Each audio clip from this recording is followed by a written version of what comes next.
Kenapa tidak langsung diajarkan untuk minta kepada Allah? Katanya Allah Sami'ul Basir, tetapi mengajarkan meminta kepada selain Allah, meminta kepada ciptaan Allah. Sekalipun minta kepada Jibril, "Hai Jibril, Jibril, minta duit." Sekalipun seperti itu tidak diperkenalkan di dalam Islam. Tidak diperkenalkan. Nabi Muhammad SAW tidak pernah seperti itu. Kenapa kalian mengajarkan sedemikian? Dapat ilmu dari mana? Apakah ini ilmu warisan yang didapat di dalam ajaran Sufi? Syiah, Madad ya Husain, minta kepada ke-12 imamnya yang sudah meninggal. Sufi juga seperti itu, minta kepada syekhnya, minta kepada walinya yang dianggap wali. Wali apa? Ustadz Silat ini jerit-jerit kepanasan karena melihat kelompok lain dari muslimin yang melakukan istighosah. Dapat kami pastikan bahwa Ustadz Silat ini tidak mengerti sedikit pun tentang referensi dari kitab-kitab ulama Ahlus Sunnah. Agar pemirsa mengetahui, dia mengambil sumber dari nenek moyangnya, yaitu Ibn Baz. Dalam kitab Majmu' Fatawa Ibn Baz, salah satu ulama Wahabi, jilid 2 yang diterbitkan oleh Darul Qasim, cetakan pertama tahun 1420 Hijriah, halaman 391. Ibn Baz berkata, tidak diragukan lagi bahwasanya orang yang meminta tolong melalui Rasulullah atau selainnya seperti para wali, para nabi, para malaikat atau juga jin, sesungguhnya mereka melakukan itu semua karena berkeyakinan bahwa yang diminta pertolongan itu mendengar doanya, dapat menuntaskan hajatnya, dan mereka mengetahui keadaannya. Ini termasuk di antara jenis kemusyrikan yang paling besar. Kami tegaskan, jenis kemusyrikan yang paling besar. Sekarang kami akan ajak para kelompok Wahabi untuk berkelana melihat sumber-sumber hukum istighosah yang telah dilakukan oleh para ulama Ahlus Sunnah yang asli. Di antaranya adalah Imam Ar-Ramli. Siapakah beliau? Dalam kitab Syajaratuz Zahab, karya Ibn Imad Al-Hambali, salah satu ulama Ahlus Sunnah, jilid 10 yang diterbitkan oleh Dari bin Katsir, cetakan pertama tahun 1993. Halaman 525. Dalam mengomentari biografi Imam Ar-Ramli, Ibn Imad berkata, Syihabuddin Ahmad bin Hamzah Ar-Ramli Al-Ansari yang bermazhab Asy-Syafi'i. Dia adalah seorang imam, alim ulama, Syekhul Islam. Kami tegaskan, Syekhul Islam.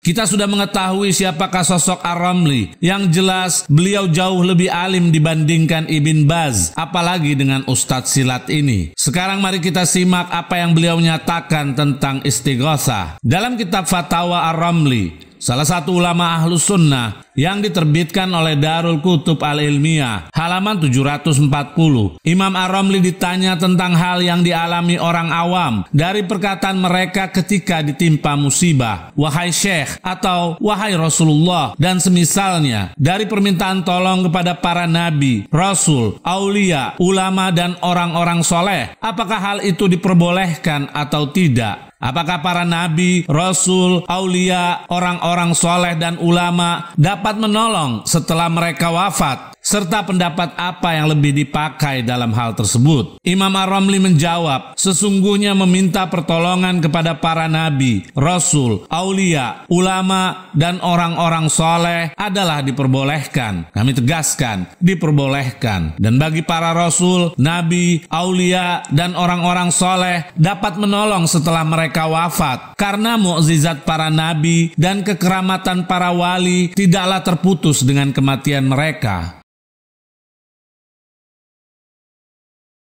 Ulama Ahlus Sunnah berikutnya yang membolehkan istighosah adalah Imam Al-Qastolani. Siapakah beliau? Dalam kitab Al-Mawahib Al-Laduniyah, karya Al-Qastolani, salah satu ulama Ahlus Sunnah, jilid 1 yang ditahqiq oleh Soleh Ahmad Asyami, yang diterbitkan oleh Al-Maktabul Islami, cetakan kedua tahun 2004, halaman 11. Muhaqqiq berkata, Al-Hafiz Syihabuddin Abul Abbas Ahmad bin Abi Bakar bin Abdul Malik bin Ahmad Al-Qastolani Al-Misri bermazhab Asy-Syafi'i. Dia adalah seorang imam dan hujjah. Kami tegaskan, dia adalah seorang imam dan hujjah.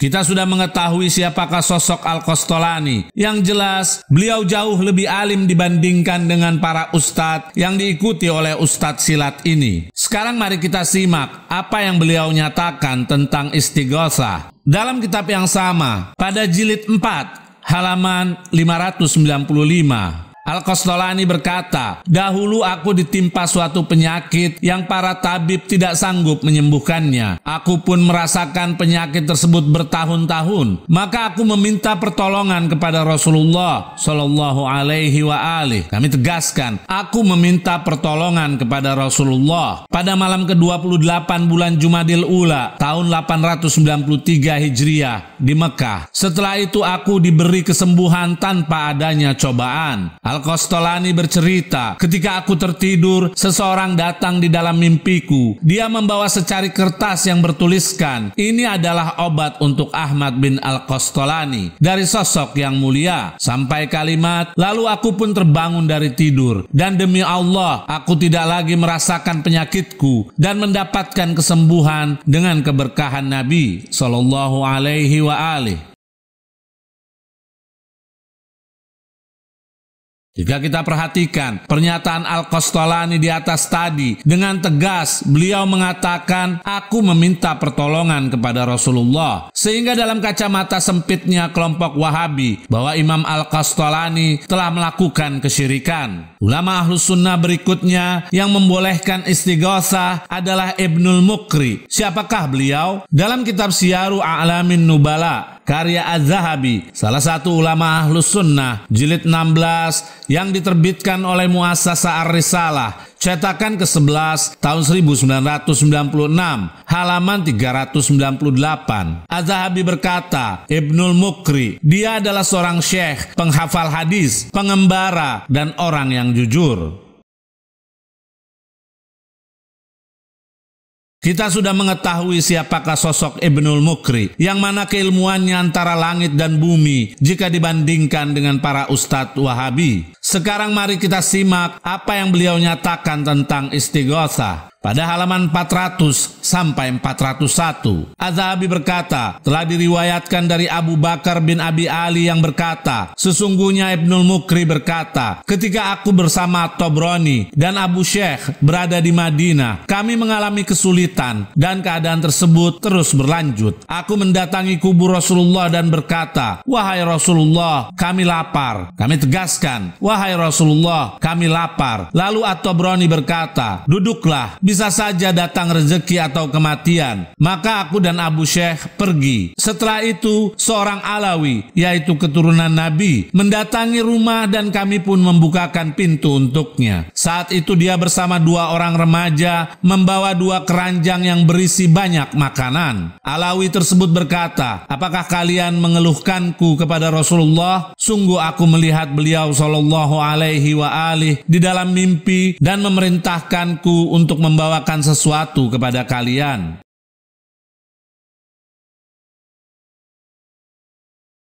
Lagi-lagi, ulama besar ini tidak luput dari kemusyrikan dalam pandangan kelompoknya si Ustadz Silat, karena beliau minta kepada Rasulullah. Padahal itu perbuatan yang baik, namun ilmu kelompok Wahabi yang tidak sampai. Ulama Ahlus Sunnah berikutnya yang membolehkan istighosah adalah Syekh Yahya As-Sarsari. Siapakah beliau? Dalam kitab Al-Bidayah wan Nihayah, karya Ibn Katsir, salah satu ulama Ahlus Sunnah, jilid 15 yang diterbitkan oleh Dar Ibn Katsir, cetakan kedua tahun 2010, halaman 332. Ibn Katsir berkata, As-Sarsari, Yahya bin Yusuf bin Yahya sampai kalimat adalah seorang guru besar, seorang imam. Kami tegaskan, seorang imam, alim ulama yang mendalam keilmuannya, yang utama di berbagai jenis keilmuan. Jamaluddin Abu Zakaria As-Sarsari, seorang yang utama, sang pemuji Rasulullah. Kami tegaskan, sang pemuji Rasulullah Sallallahu Alaihi Wasallam yang bermazhab Hambali.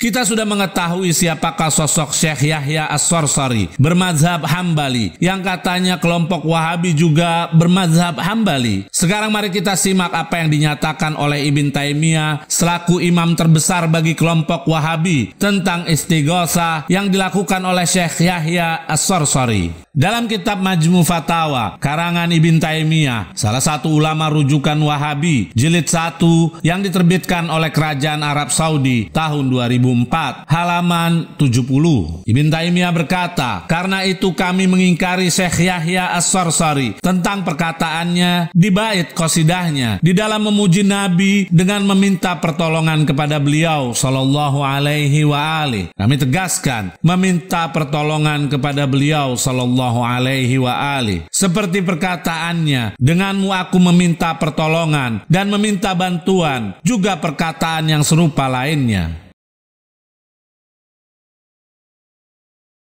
Di sini Ibn Taimiyah tidak berani mengkafirkan atau menilai bid'ah Syekh Yahya As-Sarsari yang terang-terangan beristighosa kepada Rasulullah di dalam bait syairnya. Akan tetapi Ibn Taimiyah hanya mengingkari, tidak sama dengan para pengekornya yang baru lahir kemarin sore. Dalam kitab Faidul Qadir, karya Al-Manawi, salah satu ulama Ahlus Sunnah yang bermazhab Asy-Syafi'i, jilid 1 yang diterbitkan oleh Darul Ma'rifah, cetakan kedua tahun 1972, halaman 399. Ibnu Sunni berkata bahwa seseorang kakinya kram di samping Ibn Abbas. Lalu dia, yaitu Ibn Abbas, berkata kepadanya, sebutlah manusia yang paling kamu cintai. Kemudian dia berkata, Muhammad sallallahu alaihi wa alihi. Maka seakan-akan dia terlepas dari ikatan, hilang keramnya. Sampai kalimat Al-Haytami berkata, sanad yang dibawakan oleh At-Tabrani dalam kitab Al-Kabir adalah Hasan. Kami tegaskan, sanadnya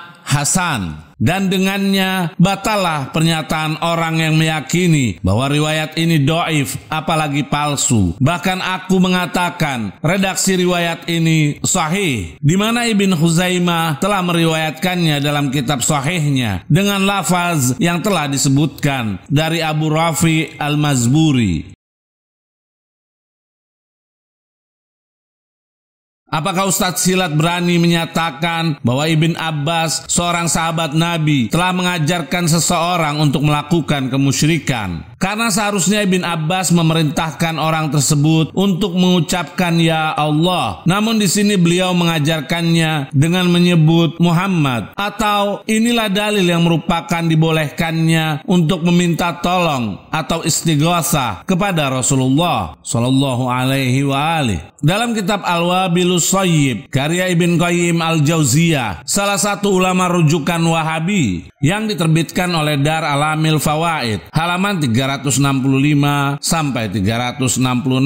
Diriwayatkan dari Haitsam bil Hanashi yang berkata, ketika kami berada di sisi Abdullah bin Umar, tiba-tiba kakinya kram. Lalu seseorang berkata kepadanya, sebutlah olehmu seseorang yang paling engkau cintai. Lalu Ibn Umar menyebut Muhammad. Setelah itu dia pulih seperti terbebas dari ikatan. Pertanyaannya adalah, mengapa Abdullah bin Umar di saat mengalami kram di kaki tidak menyebut Allah, justru malah menyebut Muhammad? Beranikah Ustadz Silat ini mengatakan bahwa Abdullah bin Umar, sahabat Nabi, telah melakukan kemusyrikan? Yang aneh, Ibn Qayyim meletakkan riwayat ini di dalam bab pada halaman 237. Ibn Qayyim berkata, zikir rutin yang tidak sepantasnya seorang hamba luput darinya.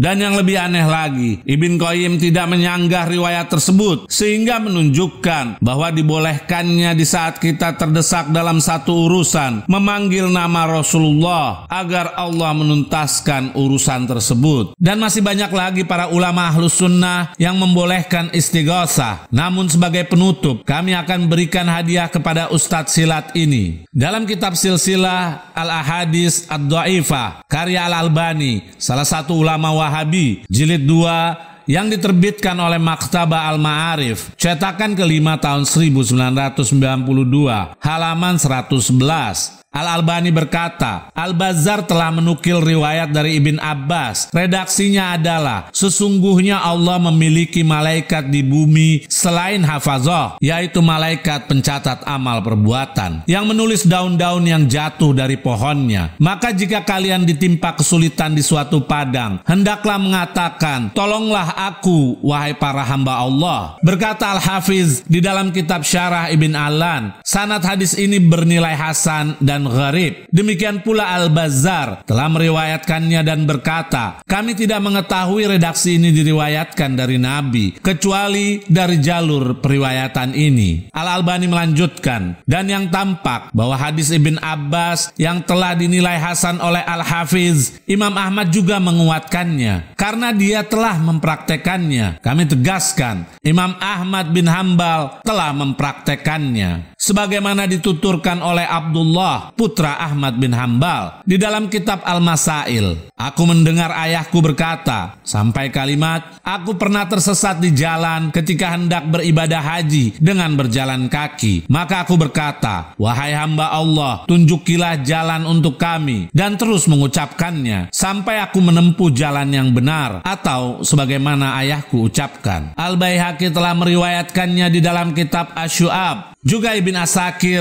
dari jalur periwayatan Abdullah dengan sanad yang sahih. Kami tegaskan, sanadnya sahih.